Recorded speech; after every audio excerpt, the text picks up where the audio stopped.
swear.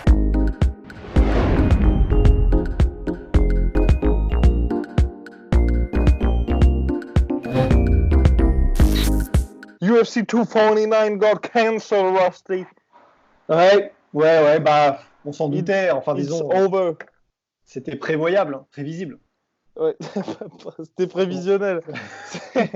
Bref, donc ce qui s'est passé, c'est que les dirigeants d'ESPN et Disney, donc ESPN qui détient les droits, Disney qui détient ESPN, ont dit à Dana White, bah, ce serait bien d'arrêter parce que c'est vrai qu'il y avait beaucoup de doutes depuis le début quant à cette question, parce que c'est vrai que Disney, donc c'est Mickey, donc pour eux, il faut que les choses soient quand même assez lisses, ne nous le cachons pas, et c'est vrai que là, l'UFC, mine de rien, avait quelques voix qui s'élevaient sur le fait d'organiser un événement en pleine pandémie. Et donc là, il y a aussi le gouverneur donc, de Californie, où devait se tenir l'UFC 249 dans une réserve indienne située en Californie, qui a directement appelé la maison mère pour dire les gars, il faudrait peut-être dire à Dana White de se calmer. Donc ensuite, Dana White, bien évidemment, avait lui qui était vraiment en mission, avait dit est-ce qu'on peut le faire sur l'UFC Fight Pass? ESPN ont fait non, on arrête tout.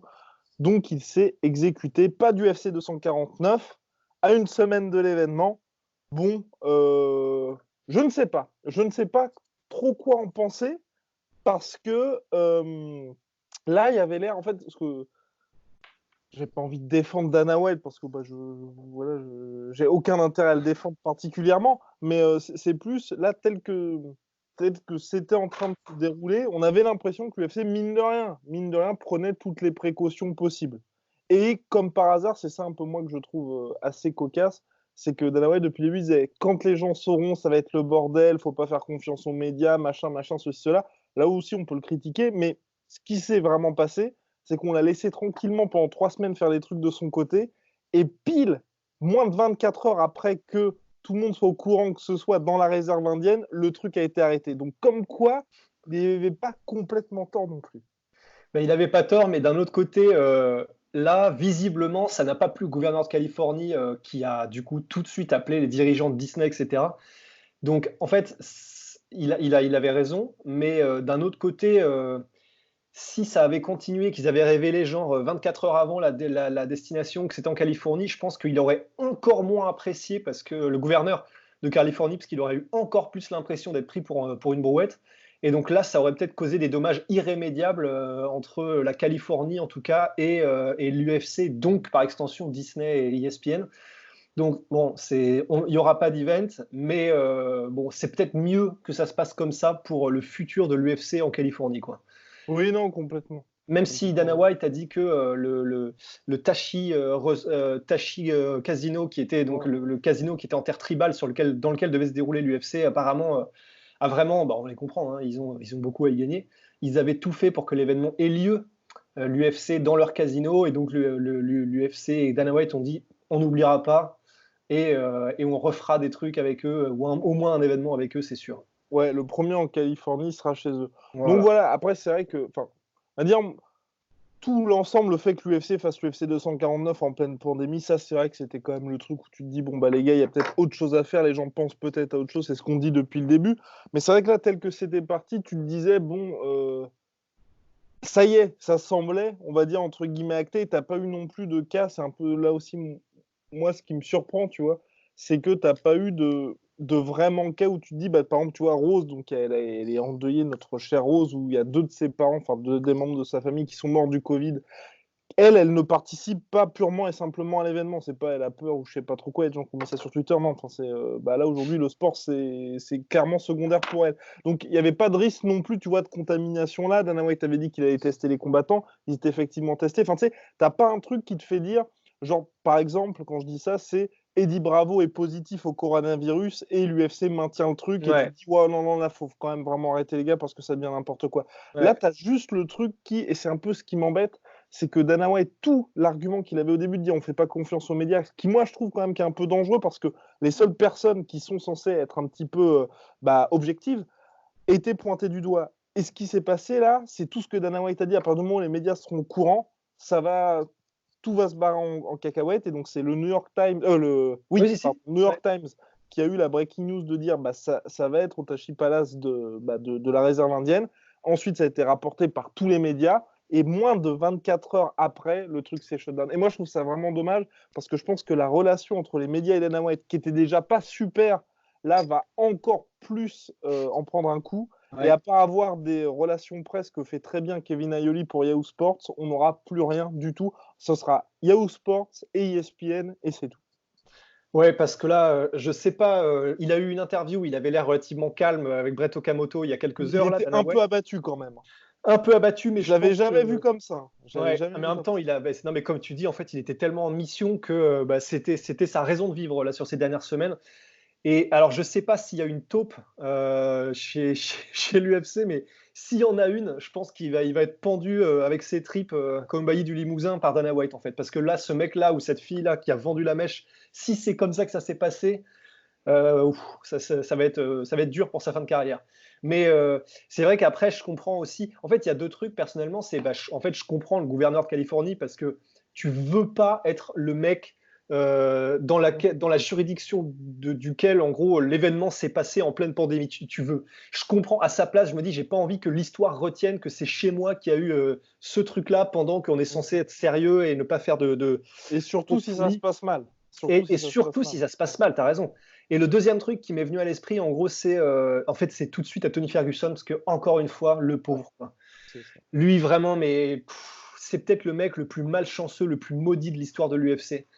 Encore une fois, donc il avait changé d'adversaire, il avait accepté, il a passé des semaines dans le stress sans savoir où ça allait être. Et au moment où il a un adversaire, il se dit ok, c'est bon, ça peut se faire, ça va se faire, ça va y aller. Et ben en fait, quelques jours après, il apprend qu'en fait non, on revient comme avant, on ne sait pas quand ni où. Et pour Tony, c'est vraiment, franchement, et je dis Tony, il y a évidemment tous les autres combattants de la carte, mais disons que Tony, c'est lui le main event, c'est lui que tout le monde Complètement. regarde, c'est lui qui a toute cette pression, c'est lui qui a autant investi. Donc pour lui, c'est franchement, je suis vraiment, vraiment, j'ai de l'empathie pour Tony Ferguson. Mais Et il y a des motifs d'espoir, Rust. parce que c'est repoussé et pas annulé. Parce que pour moi, là, c'est presque a blessing in disguise. Ce report, parce que honnêtement, là, avec le fait que ce soit reporté et que Dana White ait dit pendant un mois, tu as un shutdown de l'UFC, ils n'ont plus aucune excuse. Enfin, aucune excuse. Oula, oula là là, attention, attention, on va se faire tomber dessus. Non, dans le sens, il n'y a plus aucune raison pour ne pas faire Habib contre Tony Ferguson. Parce que là, tu as un mois pour le faire. Ouais. Oh, mais non, tu as un mois pour le faire. Il y a le ramadan, Ah donc on putain, sait mais que oui, non, non. j'avais complètement oublié ça. Ah oui, bah oui. Donc non, en fait, donc non, c'est mort. Moi qui étais là, j'étais en train de me dire, bah, c'est formidable parce que finalement, on va pouvoir avoir ce combat-là. On va avoir le temps de laisser passer le coronavirus. Habib, il s'entraîne tranquillement au Daghestan. Ensuite, il prend l'avion, il revient, ils font le combat. And Et done après, voilà, deal. on peut avancer. Mais non, non, non, non, c'est terminé. En fait, non. Bah, si l'UFC en fait veut maintenir donc son calendrier, bah, ils sont obligés de continuer de faire Justin Gaethje contre Tony Ferguson. Chose positive, c'est que les dons ont plus de temps pour se préparer. Ouais. Ou alors, c'est ce que John Kavanagh a proposé. Je trouve que c'est pas une mauvaise idée. C'est en août, il a dit on fait les demi-finales, à savoir Habib Tony, Gaethje McGregor, et à la fin de l'année, on fait la finale. Et bien sûr, il espère que ce soit Habib contre McGregor. Ce Attends, qui fait attends, aussi sens. c'est quoi les demi-finales? Bah, demi-finale, c'est Habib contre Tony. Et Habib. ouais, Habib. Habib. Habibé. Attends. Mais donc là, on parle de demi-finale qui aurait lieu cet été.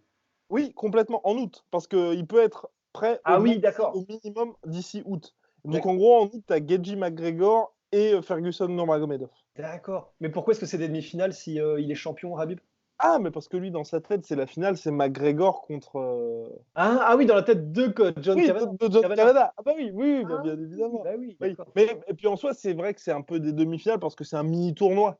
Oui, c'est vrai, c'est vrai, c'est vrai. On va se faire allumer, mais c'est vrai.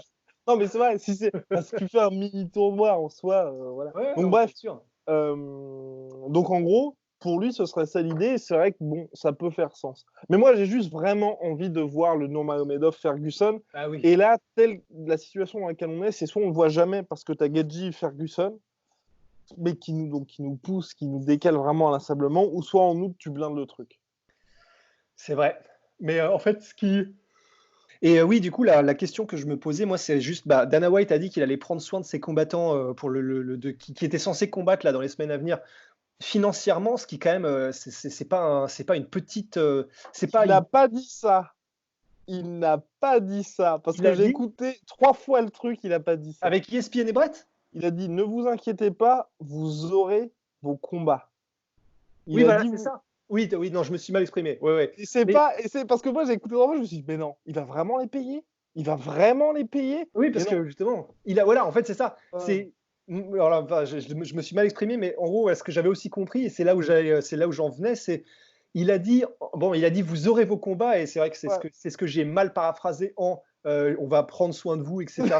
C'est ça. Mais voilà, et en fait, c'était d'ailleurs tout mon problème, c'est que il l'a pas dit, je vais payer les combattants comme il l'a fait normalement pour le FC London, en fait. Exactement. Et c'est là où ça fait chier, c'est que bah, du coup, ça veut dire que. Et ça, là, par contre, je trouve ça d'une. Disons, c'est vraiment un trick d'avocat, en fait. Ah, C'est. puis tu prends pas soin de tes gars, c'est tu Ah fais ouais, ce qui est normal, finalement. bah ouais, mais du coup, je trouve que c'est. Il donne l'impression dans son discours effectivement que c'est bon, il n'y a pas de souci pour eux, tout va bien, etc. En réalité, du coup, ça reste une incertitude totale et un stress pour les combattants. Et ça, je trouve que c'est pas cool en revanche. Là, je trouve que c'est vraiment, vraiment dégueulasse. C'est clair. À moins qu'ils les payent un petit peu plus quand ça reprendra, mais c'est vrai que dire prenez du temps avec votre famille, profitez et tout, et vous Mais inquiétez par pas, contre, vous aurez oui. vos combats, bah tu décales juste le truc d'un mois. Bah Pour le mec qui a investi pour son camp d'entraînement, tout ça, il y a certains mecs qui peuvent pas tenir un mois de plus. Donc ouais. profitez pendant un mois quand, comme tu l'as dit, il y a toute cette incertitude, tu sais même pas où tu vas combattre. Mais oui. Soit ce sera dans la réserve indienne, soit ce sera sur l'île, où on sait même pas vraiment où elle est, soit ça va être reporté ad vitam. Enfin, très très compliqué pour les enfin, c'est pas vraiment prendre soin d'eux en fait. Non, non, non, non. Là, enfin, on va pas se mentir, c'est voilà, comment dire, ils essayent de gérer un petit peu tout ce qu'ils ont en main, mais clairement, voilà, ils n'ont pas envie de payer les combattants tant qu'ils n'auront pas combattu, sachant que les combats peuvent avoir lieu là dans quelques semaines. Donc ils font un peu, voilà, ils font du damage control pour le coup, mais encore une fois, aux dépens des combattants, parce que là, Ouais. voilà, encore une fois, les combattants, eux, ils sont tous dans l'angoisse, ils sont tous dans le stress, ils savent pas quoi faire, ils savent pas, ils ont pas de date précise, ils ont pas, voilà, enfin, c'est encore une fois eux qui sont la chair à canon, quoi. Complètement, complètement mon cher Rust. En tout cas, ce qui est bon, le point positif quand même, parce que là, il y a tout le monde qui est abattu dans les commentaires la sueur, que tout le monde est dégoûté, c'est qu'au moins, quand tout va reprendre, on aura des combattants, on va dire, l'avantage, c'est qu'il y aura un combat, enfin, un événement qui se déroulera dans de bonnes conditions.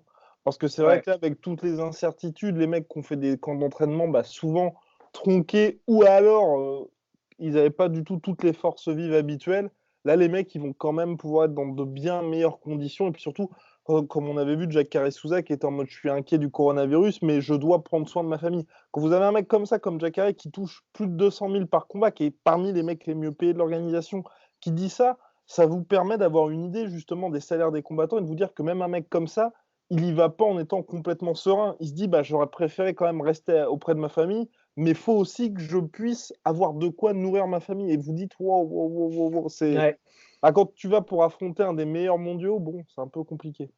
Bah ouais, honnêtement, voilà, enfin, c'est encore une fois la preuve et l'illustration il y a un vrai problème au niveau de la paye des combattants à l'UFC et ça fait chier parce qu'en plus, voilà, là, on est dans une situation qui est vraiment, vraiment tendue pour tout le monde, pour les combattants aussi, du coup. Et voilà, là, c'est dans ces situations-là que d'avoir des problèmes comme cela, c'est vraiment, c'est amplifié fois 1000, quoi. C'est, pour des athlètes professionnels de cette envergure, c'est quand même assez insupportable, quoi. Ouais, complètement, mon cher Rust. Je pense malheureusement qu'on a fait le tour, je crois. Je pense Ah qu'on a bah fait, ouais. je pense qu'on a fait le tour de la question. Il y a certains mecs qui nous ont dit, ah oui, tiens, on peut peut-être répondre à ça. On a reçu, ça y est, on les attendait depuis tant d'années, tant de semaines, les fameuses insultes à l'équipe La Sueur. Ah, présentez vos excuses à Habib. Alors, alors, Mais par rapport à quoi? je ne sais pas exactement pourquoi on doit présenter nos excuses à Habib.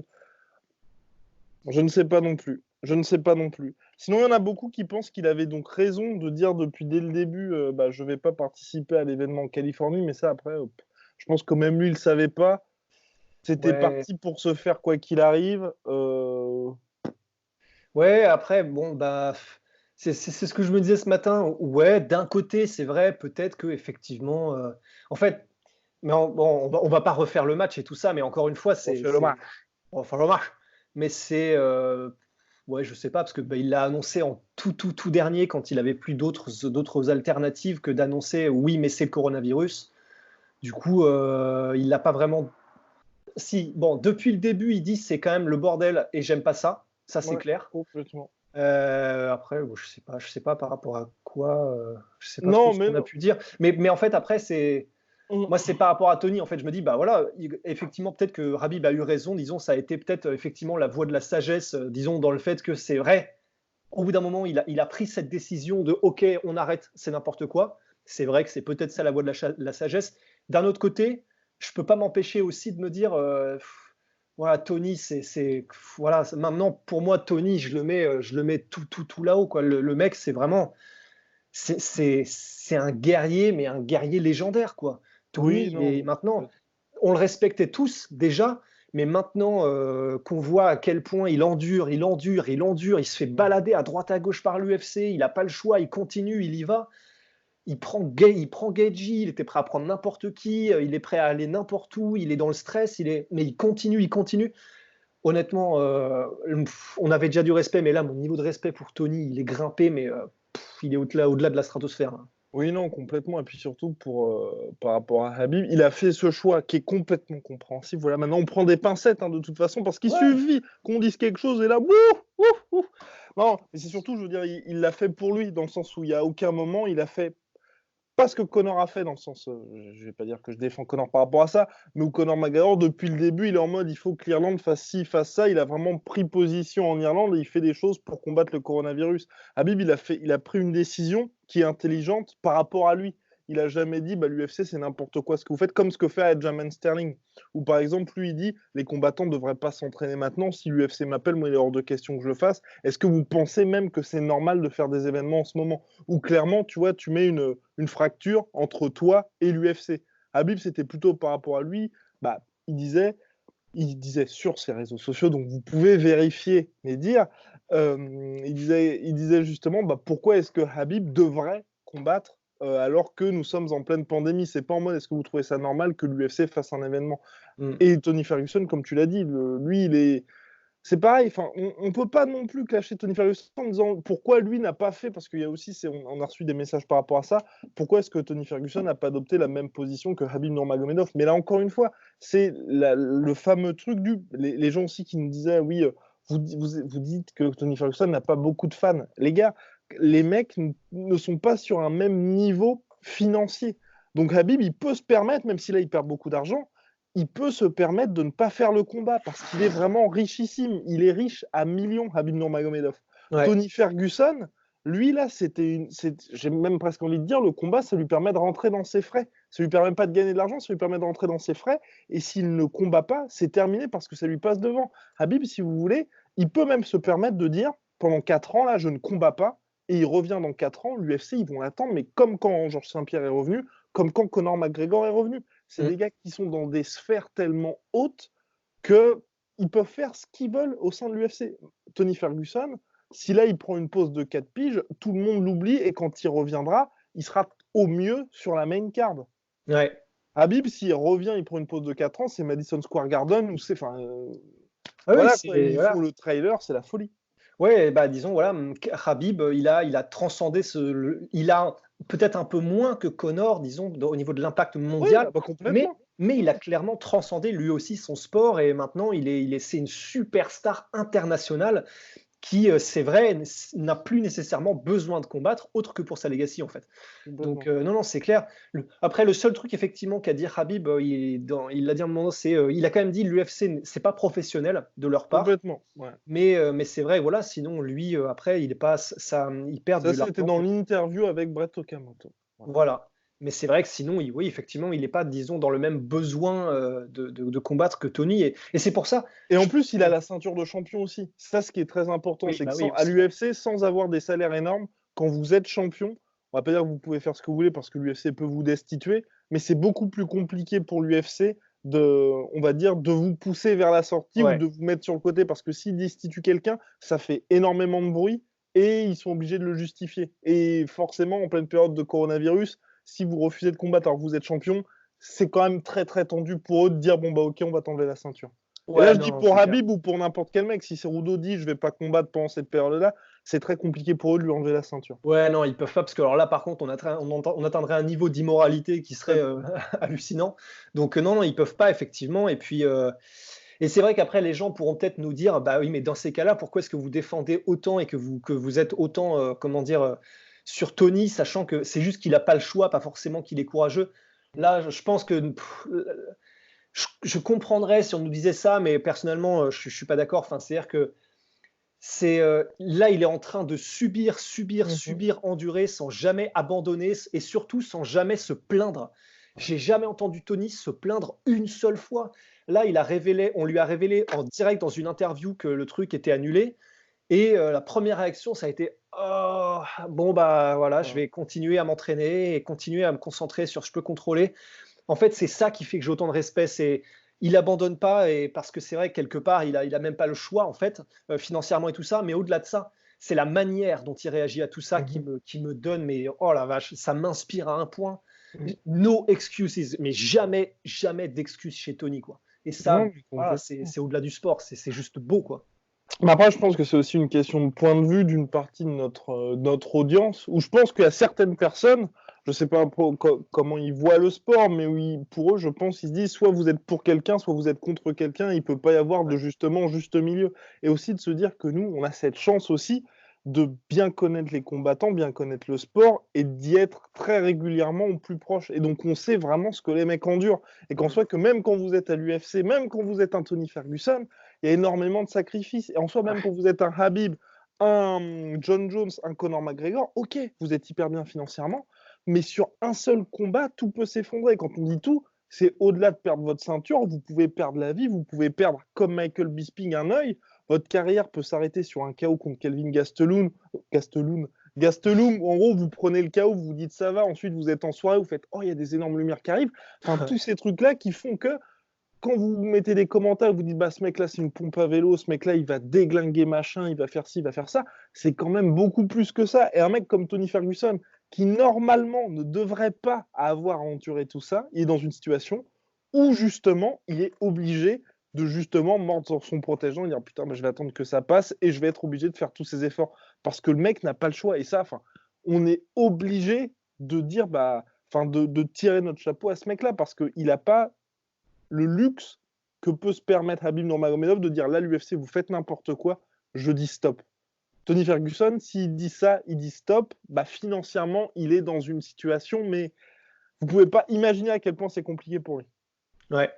Ouais, non, complètement. Enfin, c'est vrai que voilà, on entendait Darren Till, tu sais, récemment faire une tirade sur où il en était physiquement là. Ouais. Bah voilà, et Darren Till, c'est un peu le même, il est un peu dans la même situation qu'Anthony Ferguson parce que Ouais. il est connu, il est très connu, il peut remplir des stades chez lui en Angleterre. Mais bon, bah lui, c'est pour d'autres raisons, mais qui dépense un peu d'argent parce qu'il achète des voitures. Mais voilà, encore une fois, il le dit, j'ai gagné ce droit. Ah, il a gagné Et ce droit, Rust. il a gagné ce droit parce que, en gros, il l'a dit, il a des mains flinguées, des genoux pétés, il a plus de dents, il a été obligé de refaire tout ça. Donc, encore une fois, ce sont des gars. Et Tony Ferguson, c'est presque entre guillemets encore plus noble, c'est que lui, du coup, il fait ça bah, pour sa famille, bon, comme Darren, mais aussi parce que du coup, il veut tout son argent, il le dépense pour devenir l'artiste martial le plus abouti possible, ce qui est encore plus noble comme poursuite. Et dans les deux cas, c'est des gars qui sont en train de se ruiner la santé,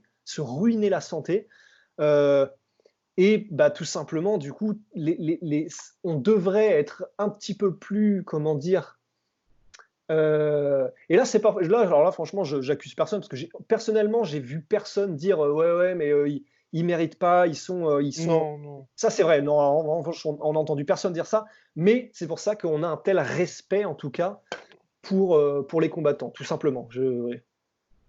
Oui, Oui, non, je sais pas complètement. pourquoi je Et disais puis ça. de toute façon, le cas Tony Ferguson, c'est un peu similaire, bien évidemment, toute proportion gardée, aux personnes qui là sont obligées d'aller sur leur lieu de travail alors que nous sommes en pleine période de Mais coronavirus. carrément, carrément. Exactement. Et c'est exactement ça. Et c'est pour ça qu'on a énormément de respect pour ces gens-là, où justement, si vous voulez être payé, bah, toucher votre salaire, vous êtes obligé, vous ne pouvez pas faire de télétravail.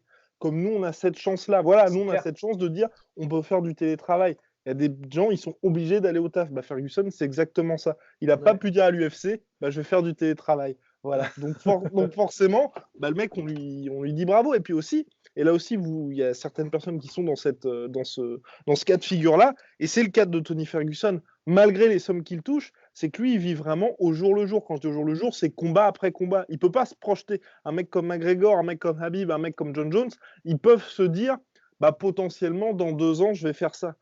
Tony Ferguson, à chaque combat, il joue sa carrière.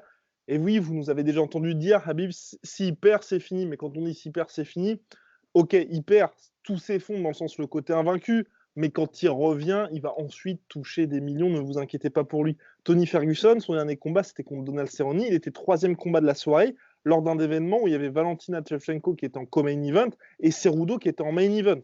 Donc, Ouais. c'est pas du tout les plus grosses stars de l'UFC. C'était pour sa 12e victoire consécutive dans l'organisation, était 3e combat de la soirée. Imaginez qu'il perde, voilà. Ouais. Il sera même pas, c'est même pas sûr qu'il soit main. Si, quand même, je pense qu'il sera main event d'un UFC non numéroté, donc d'un Fight Night. Mais ça vous donne quand même une idée d'où sont placés ces mecs. Et quand vous regardez les salaires des mecs qui sont main event des Fight Night, et qu'ils doivent donner la moitié la moitié à leur coach, tout ça. Ensuite, vous avez, enfin, coach, quand je dis coach, sparring partner, etc. Ensuite, il y a entre 10 et 20% qui partent à leur manager. Vous faites, ah ouais, effectivement. Non, c'est très compliqué pour Et eux. sans compter les impôts. Sans compter en plus les impôts qui viennent, ou ça vous enlève une moitié. Enfin, bref, très, très, très, très, très, très, très compliqué. Donc, Ouais. Ouais, bah ouais, donc voilà. Enfin, c'est vrai que la paye des combattants, faut bien se dire que si vous voyez, comment dire, je sais pas, une paye de 200 000 ou 300 000, c'est peut-être ce que touche Tony. En réalité, en fin de course, je sais pas, il est peut-être à 100 000, 90 000, quoi. oui, complètement. Oui, non, quand je disais la moitié à son coaching staff, c'était les impôts, pardon. Mais il y a au moins 20-30% qui partent là-dedans. Ouais, donc voilà, enfin, c'est pas si évident que ça, quoi. Ouais. C'est pas si évident que ça. Voilà. Donc voilà. Et d'ailleurs, juste un dernier truc, Guillaume, maintenant, ils ne donnent plus les chiffres de pay-per-view du tout, en fait, l'UFC. Hell no. Ouais. Du coup, c'est ESPN et donc on donne plus rien. Ouais. Hell no, my little Rusty. Ah oui, et pour terminer, oui, sur cette question, parce qu'il y a beaucoup de personnes, justement, avec notre cher Polydomso, quand on avait fait le podcast, qui avaient dit, ouais, Tony Ferguson n'a pas beaucoup de fans. Non, Tony Ferguson n'a pas beaucoup de fans quand on compare avec Conor McGregor et Habib Nurmagomedov. Et là, encore une fois, c'est pas la sueur qui essaye de clasher Tony Ferguson. Je pense que vous avez compris qu'on l'aimait bien. Là, c'est encore une fois assez factuel. Vous regardez, le seul pay-per-view, il a été main event jusqu'à maintenant, donc c'est Kevin Lee, Tony Ferguson, ça fait 200 000. 200 000, Rust va vous confirmer, là encore, Rust ne prend pas parti, bien évidemment, c'est ridicule, c'est vraiment très faible. C'est bas, ouais, c'est clairement dans la frange basse.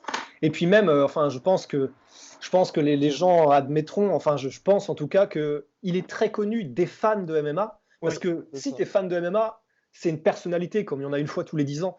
Mais pour les gens qui ne sont pas fans de MMA, bah, je pense qu'il n'y a aucune chance qu'ils aient entendu parler de Tony Ferguson. Mais Ouais, aucune, complètement. aucune. Des fans casual, c'est compliqué quand même, je Ouais, pense. c'est ça. Mais quand on dit ça, à chaque fois, pareil, c'est pas du tout pour clasher quelqu'un ou je sais pas trop quoi, c'est juste d'un point de vue, là, pour le coup, purement business. Ouais. Quand vous regardez, quand il y a eu Francis Ngannou contre Stipe Miocic, qui en France est un combat énorme, pour nous, c'est un combat énorme qu'on a adoré, ça n'a pas marché. Ça n'a pas marché énormément. Le combat Romero-Adesanya, vous l'avez regardé comme nous, vous êtes régalé.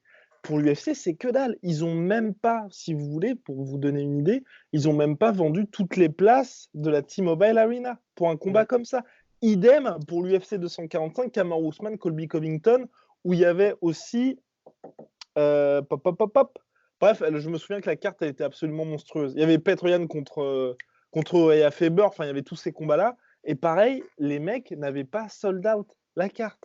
Ça vous donne quand même une idée du truc. Et là, pareil, quand on dit ça, c'est pas du tout dire les mecs n'ont pas beaucoup de fans, machin, ils sont nuls. Non, c'est juste qu'aujourd'hui, le jeu, l'UFC fonctionne d'une manière où soit il y a des superstars type John Jones, type Conor McGregor, type Habib qui peuvent faire plus ou moins tout ce qu'elles veulent. Et on l'a bien vu avec le dernier cas de John Jones ou même Conor McGregor où l'UFC a laissé passer énormément. Et les autres qui doivent plus ou moins se plier à ce que veut faire l'UFC. Et donc, comme Tony Ferguson, même si je suis persuadé qu'il aurait préféré combattre dans des superbes conditions, bah, il a été obligé de dire « Ok, j'accepte d'aller à l'UFC 249 ». Ouais. Voilà. Ni plus ni moins. Je pense que là, nous sommes exhaustifs sur la question, mon cher Rust.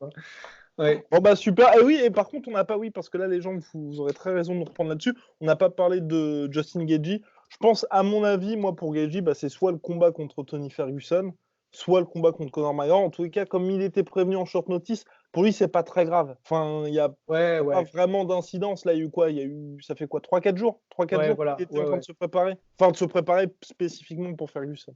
Ouais, ça change pas grand-chose. Pour Justin Gaethje, le stress est relativement minimal quand même. Il a Mm. juste eu le temps d'avoir la nouvelle, de se dire putain, ça va se faire, et Ouais. c'était déjà fini. Donc c'est vrai que voilà, c'est pas celui qui est dans l'épicentre des soucis, c'est sûr. Complètement. Et pour terminer, oui, pour terminer sur la question des combattants, les seuls qui, à mon avis, pour moi, pour lesquels c'est un peu compliqué, c'est tous les combattants brésiliens qui ne peuvent pas avoir de visa de travail pour les États-Unis en pleine Ouais. période de coronavirus parce que l'ambassade américaine ne délivre plus ses papiers pendant la crise, qui est là aussi évidemment complètement compréhensible. Mais c'est vrai que pour eux qui devaient combattre en force à l'UFC 250 et puis même pour la suite, parce qu'on sait que les Brésiliens représentent un contingent assez C'est important clair. de combattants dans le roster UFC. C'est assez inquiétant pour eux parce que là encore, vous pouvez pas vous dire, si la crise dure jusqu'en juillet ou je sais pas trop quand, pendant 3-4 mois, les mecs ne peuvent pas gagner leur Ouais. vie, c'est compliqué.